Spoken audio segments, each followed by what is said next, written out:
Something shifted in the Charlie Kirk case. There are moments in major investigations when the facts do not change, but the way people understand the facts does. Today was one of those moments in the Charlie Kirk case. Across the independent media ecosystem, the story of Kirk's death moved beyond a narrow question of who pulled a trigger or how a weapon functioned. It expanded into something much larger. A struggle over institutions, media power, financial networks, political loyalty, and narrative control. Whether any of these claims ultimately prove true is not the point of this briefing. What matters is that this is now how a large and influential alternative media audience is thinking about the case. Tonight, we map what changed. From crime scene to power map. For weeks, the Charlie Kirk case was framed primarily as a criminal investigation. Ballistics, suspects, timelines, and forensic questions. That frame has now shifted. Across podcasts, live streams, and investigative channels today, hosts began treating Kirk's death as a gateway into what they describe as an institutional and political ecosystem, one involving religious organizations, financial structures, media platforms, and power brokers.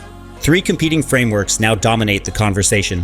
One group of hosts frames the case as evidence of systemic corruption, a financial and political network operating behind organizations like Turning Point USA and its associated nonprofits. Another group continues to focus on logistics and physical evidence, travel records, security gaps, video footage, and anomalies at the scene. A third group argues that the entire narrative battlefield is being manipulated through coordinated disinformation, bots, and platform warfare.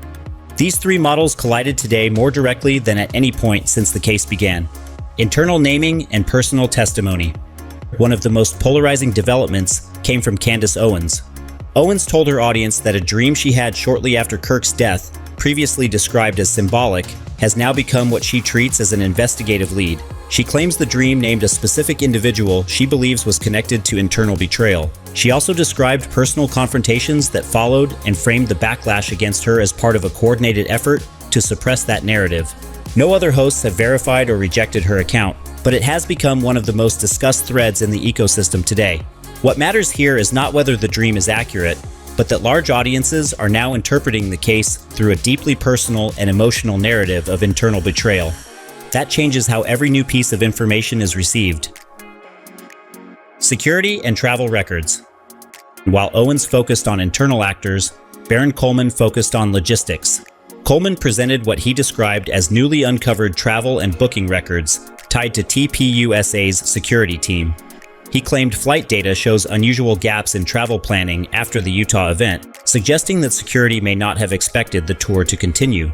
If true, this would imply foreknowledge that the tour would end that week. Other shows have not independently confirmed these records, but Coleman's analysis was widely referenced today and has become a central part of the timeline debate.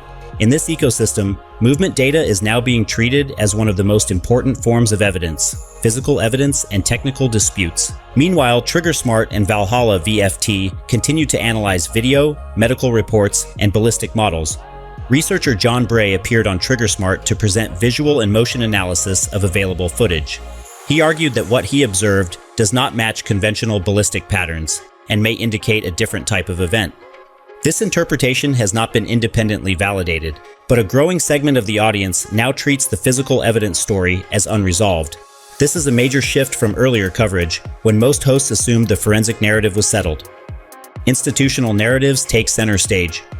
Beyond the mechanics of the event, today saw a surge in broader institutional framing. Owens and Coach Colin argued that TPUSA faith resembles historical high-control political religious organizations, groups that used layered nonprofits, charismatic leaders, and ideological messaging to generate financial and political influence. They linked these patterns to networks associated with Liberty University and its affiliated organizations. Whether or not this theory holds, it now shapes how these hosts interpret every document, every donation, and every institutional relationship. Financial and organizational claims. On Jesse on Fire, host Jesse highlighted research from another channel focused on corporate registrations and shell company structures. This research suggested possible overlaps between entities associated with Kirk and companies involved in unrelated financial investigations. The claims were not substantiated with public filings during the broadcasts, but they are now circulating widely as part of a broader institutional corruption narrative. Once financial networks enter a story, it stops being about one event and becomes about power. Media platform warfare. One of the most intense areas of today's coverage involved media and platform conflict. Candace Owens accused her former employer, the Daily Wire, of targeting her through a newly launched media project. She presented promotional materials she claims were designed to mock or undermine her and Tucker Carlson. This dispute has now merged with the Kirk investigation in the minds of many viewers, turning a criminal case into a battle between conservative media factions. At the same time, Gary Melton of Paramount Tactical and Alpha Warrior argued that automated systems and coordinated amplification are being used to push Owens' narrative while suppressing opposing voices.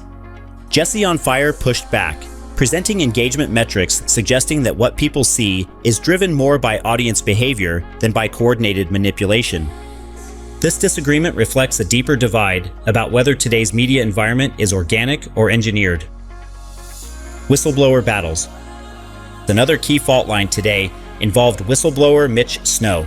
Some hosts questioned his credibility based on past extraordinary claims. Owens argued that specific documents Snow released should be judged on their own merits. This debate illustrates a larger epistemological split.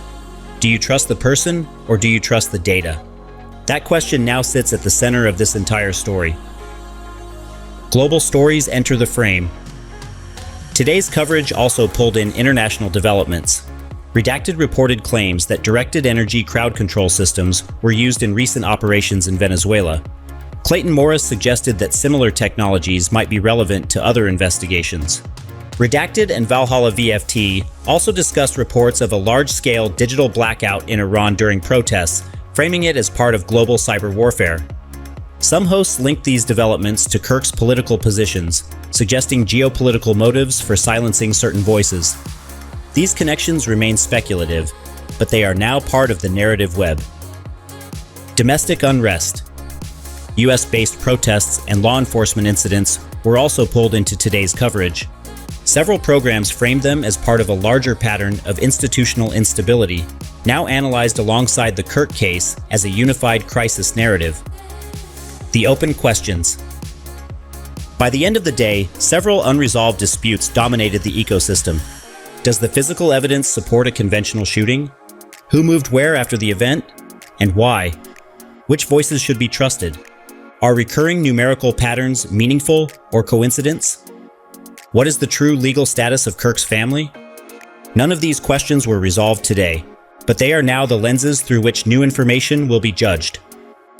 What actually changed?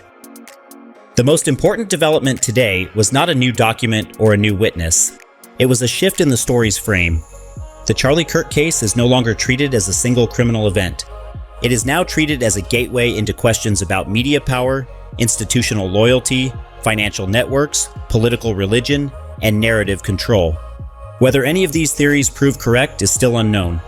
But this is now the map of how independent media is navigating the case. And that map will shape everything that comes next.